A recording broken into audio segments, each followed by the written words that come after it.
अस्सलाम वालेकुम नाज़रीन, सुप्रीम कोर्ट से एक नई वीडियो के साथ आपसे मुखातिब हूँ। मैं हूँ कमर मेकन और मेरे राइट साइड पे मौजूद हैं सुहेल रशीद साहब और आज वसीम मलिक साहब भी हमारे साथ मौजूद हैं। आज अहम डेवलपमेंट्स जो हुई हैं वो आपके साथ शेयर करेंगे। सुप्रीम कोर्ट के अंदर आज सहाफ़ियों को हिरासा करने के ख़िलाफ़ जो केस था उसकी समाअत हुई और चीफ़ जस्टिस काजी फ़ाइज़ ईसा के बड़े बोल्ड किस्म के रिमार्क्स थे। काफ़ी तनकीद भी की है सुहेल रशीद साहब मीडिया के ऊपर। उन्होंने कहा है कि बहुत ज़्यादा तब्दील करके रिपोर्टिंग हो रही है। मैं ज़रा कोई और अल्फाज इस्तेमाल करूँगा, सिलेक्टिव कह लें, अपनी मर्ज़ी से सिलेक्टिव रिपोर्टिंग होती है और बाकी चीज़ें रिपोर्ट नहीं होती। और उन्होंने कहा है कि अब हम अपना यूट्यूब चैनल भी जो उन्होंने पहले से शुरू कर रखा है उसका उन्होंने जो जिक्र किया कि हम उसके ऊपर इसीलिए शायद आने की वजह उनको लगती होगी, उस बारे में भी आपसे बात करेंगे। और क्या जो मीडिया को नहीं देखने की बातें करते हैं जजेस हज़रात, इस वक्त क्या सोशल मीडिया से वो बहुत ज़्यादा इंस्पायर्ड हैं या उनको देखकर अपने फ़ैसलों और केसेस को किस तरह से देखते हैं? और वसीम मलिक साहब आपकी तरफ आएंगे, आपने जो सो मोटो है उसके ऊपर हम आपसे बात करेंगे। तो सुहेल साहब पहले आपसे बात करते हैं, क्या लगता है ये जो सहाफ़ियों के ऊपर आज तनकीद हुई है उसमें कितना ख्याल कोर्ट्स को ख़ुद भी रखना चाहिए या वो सही कह रहे हैं जो कह रहे हैं? बहुत शुक्रिया। देखें, फेयर कमेंट ये होगा कि सहाफ़ियों के ऊपर नहीं, उन्होंने उनके मुताबिक गलत ख़बरों के ऊपर उन्होंने तनकीद की है जी कि जी गलत ख़बरें चलाई जाती हैं और फिर उसके ऊपर कोई उसका हल नहीं निकलता।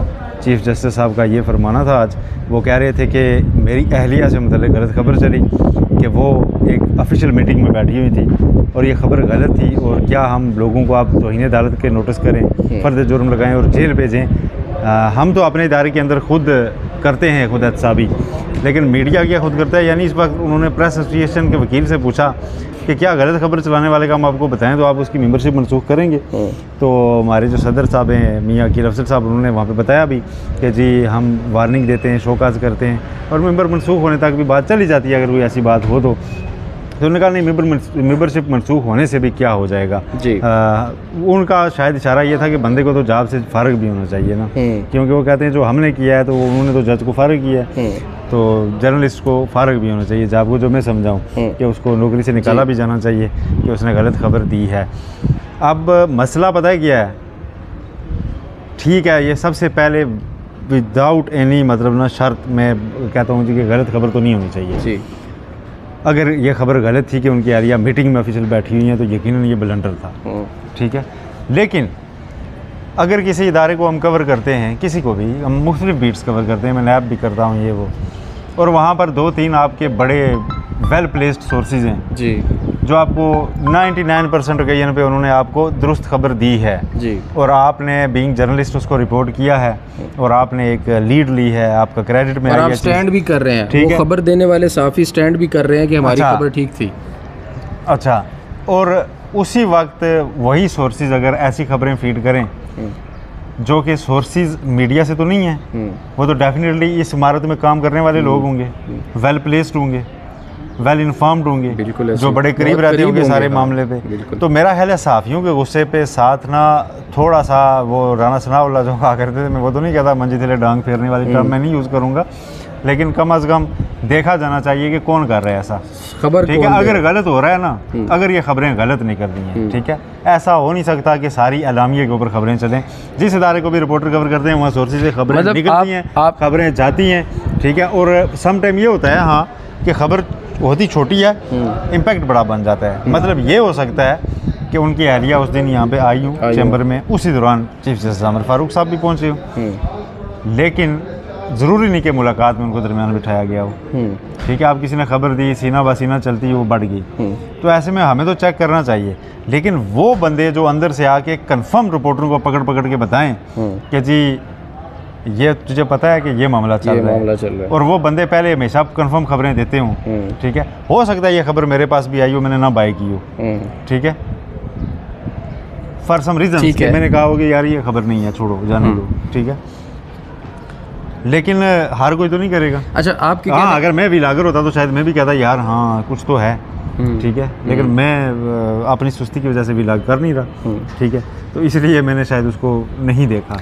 अच्छा, आपके कहने का मतलब ये भी है कि अगर सहाफ़ियों के ऊपर तनकीद होती है गलत ख़बर देने या चलाने के ऊपर, तो अंदर से जो सोर्सेज उनके करीब तरीन होते हैं जो खबर दे रहे थे उनकी एहतसाब भी उनको करना चाहिए। नहीं, मैं नहीं कहता कि किसी सोर्स को एक्सपोज करें, ये तो साफ्ती इक़्तिदार के खिलाफ होगा ना। काजी साहब ने मैं कहूँ जी कि आप उनके ऊपर सख्ती कर दें, इदारे ये भी नहीं कहूँगा। खबर देते हैं मैं और पहलू से बात कर रहा हूँ, इदारे को चाहिए, मैं और पहलू से बात कर रहा हूँ कि उन्हें ये सोचना चाहिए कि कौन मेरे खिलाफ यहाँ से ये करवा रहा है, क्या कोई बहुत करीबी।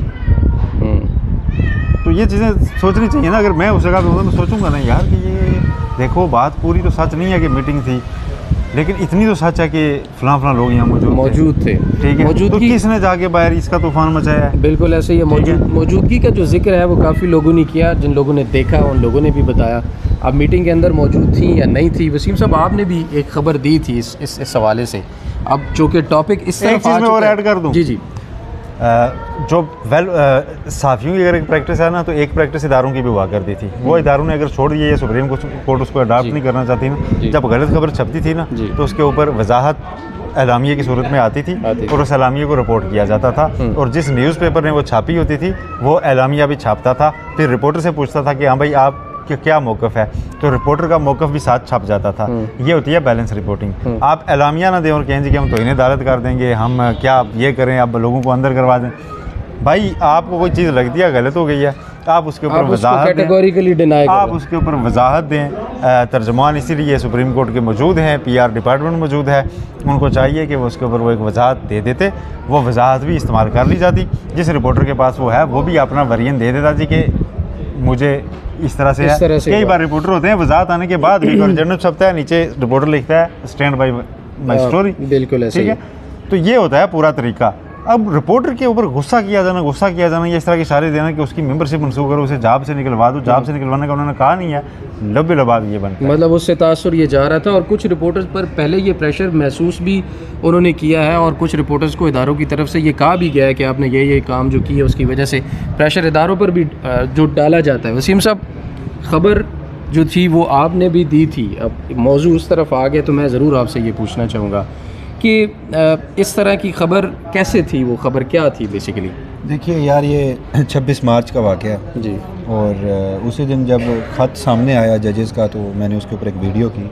तो अब कंसर्न तो हमारे भी हैं, सवालात तो हमारे भी हैं, जैसे सुहेल रशीद साहब ने अभी कहा। अभी हमें अंदर से कोई ख़बर मिले कि जी वो मुलाकात हुई है, तो उस मुलाकात में सरीना ईसा साहिबा भी मौजूद थी। तो फिर हम वेरीफाई भी करते हैं, हम इधर उधर से पूछने की कोशिश भी करते हैं। और जैसे इन्होंने भी कहा कि एक ऐसा सोर्स जो पहले भी कुछ खबरें सही बता रहा है और इस मरतबा आपको फीड कर रहा है, तो आपको तो नहीं पता, आपने उस मामले की ग्रेविटी को देखना है। तो मैंने बताया, मैंने बिल्कुल कहा कि जिस लम्हे, मेरे जो अल्फाज थे कि जिस लम्हे आमिर फारूक साहब चीफ जस्टिस के चैम्बर में एंटर हुए या वहाँ पर पहुँचे हैं, तो वहाँ पर सरीना ईसा साहिबा भी मौजूद थी। और आमिर फारूक साहब ने उन ऑब्जर्वेशन की जो उन्होंने साइफर केस में बैठ के कहा था कि आज हम केस की समाअत नहीं कर रहे, हम में से एक जज को तलब किया गया है या बुलाया गया है सुप्रीम कोर्ट। हाँ, तो आप इतनी जल्दबाजी में यहाँ पर आए और पहुँचे और आगे फिर इस मुलाकात में कोई तीसरी शख्सियत मौजूद थी, तो उस पर सहाफ़ी सवाल नहीं उठाएगा तो क्या होगा। दूसरी बात, चीफ जस्टिस साहब ने आज फरमाया कि जी सिलेक्टिव जर्नलिज्म हो रही है, तो काश के यहाँ इस इमारत में सिलेक्टिव इंसाफ होना बंद हो जाए, तो वो जो रिपोर्टिंग है वो भी इन्हें सिलेक्टिव नहीं लगेगी। चीफ जस्टिस काजी फ़ायज़ ईसा साहब को मसाइल ना तो जजेस वाली मीटिंग वाली ख़बर से हैं, चीफ जस्टिस काजी फ़ायज़ ईसा साहब को मसाइल ना तो ये इस वाले मामले से हैं। ये पुराना एक ग्रज है, 13 जनवरी का आपने फ़ैसला दिया था। 13 जनवरी के फ़ैसले के बाद तो किसी ने कोई ज़राए से ख़बर नहीं चलाई थी। उस फैसले के ऊपर जो भी हुआ, जो भी तनकीद हुई, उसके ऊपर फिर हमने देखा कि ये जो बार्स हैं ये किसका नैरेटिव आजकल टो कर रही हैं। यहाँ पर एक प्रेस कॉन्फ्रेंस होती है, GIT बनती है, नोटिस होते हैं, गिरफ्तार होता है उनमें से एक बंदा। तो ये मामला बड़ा पुराना चलता आ रहा है। आप ये कहना चाह रहे हैं कुछ सिलेक्टिव सहाफ़ी हैं जिनकी खबरों से मसला होता है, बाकी फेक खबरें देते भी रही तो उनको नहीं पूछा जाता? नहीं, सिलेक्टिव, आप जब यहाँ पर इंसाफ करते हैं, सिलेक्टिव इंसाफ, तो उस पर जो सहाफ़ी बोलता है तो फिर वो आपको जर्नलिज्म भी सिलेक्टिव लगती है। यानी आपने आज तक कोई एक ऐसा फैसला दिया हो जिस पर एक सहाफ़ी आपकी कोई जजेस वाली मीटिंग का जिक्र किया ना आपने, वो खबर भी एक सहाफ़ी ने दी थी, उनसे आज तक नहीं पूछा गया कि आपने खबर गलत क्यों दी? वही बात है। तो मैं अगेन वही कह रहा हूँ कि जब आप सिलेक्टिव जर्नलिज्म नहीं करेंगे, माज़रत के साथ सिलेक्टिव इंसाफ नहीं करेंगे, तो फिर आपको एक ऐसे जजमेंट दें, कोई लैंडमार्क जजमेंट दें, हमें भी मौका मिले कि यार हम भी उस आपकी तारीफ़ों के पुल बांधें। इलेक्शन से लेकर आपने जमहूरियत पर शब खून मारा, 8 फरवरी के आपके फ़ैसले और आपका इलेक्शन में किरदार जो था, और उसके बाद आपने अदलिया की आज़ादी छाती पर शब खून मारा 26 मार्च को, जो आपने फैसला किया फुल कोर्ट की मीटिंग में बैठकर, और फिर जब आपको कोई रास्ता नज़र नहीं आया, आप बंद गली में पहुँच गए, आपने पहले क्या किया, आपने तसद्दुक़ हुसैन जिलानी को, जस्टिस मंसूर अली शाह और चीफ जस्टिस काजी फायज़ी साहब इतलात के मुताबिक पहले उन्होंने ऑन बोर्ड लिया कॉल करके।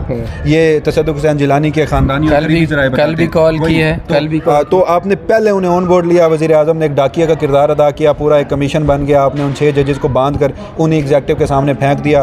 फिर जब तसद्दुक़ हुसैन जिलानी के ऊपर प्रेशर आया, उनके वकला की जानिब से आया या बहुत सारे लोगों ने उनसे बात की, तो फिर आपने कल एक और मरतबा उन्हें कॉल की, उन्हें अप्रोच किया कि आप कर लें। यानी ये अगर वज़ीर आज़म का मामला था तो आप किस खुशी में ये सारा काम कर रहे थे? इंतज़ामिया कमीशन बना रहा है, सुप्रीम कोर्ट का उससे क्या लेना? अब उसके बाद फिर जब आप बंद गली में गए तो फिर आपने सो मोटो नोटिस ले लिया। अब इस बात पर जब सहाफ़ी ये सब कुछ बताएगा तो फिर आपको वो सिलेक्टिव जर्नलिज्म नज़र आएगी।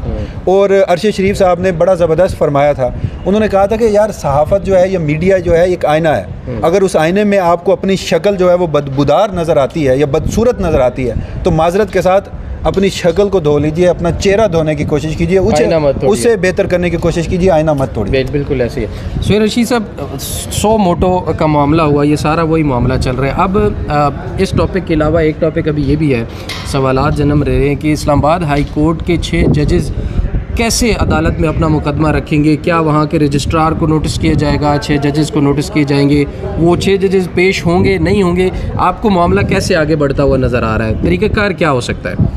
देखें, जजेस का मौक़िफ़ एक ख़त की सूरत में मौजूद होगा, पहले से आ चुके हैं। वो ख़त अटॉर्नी जनरल पढ़ देंगे और रिकॉर्ड पे रख देंगे, ठीक है।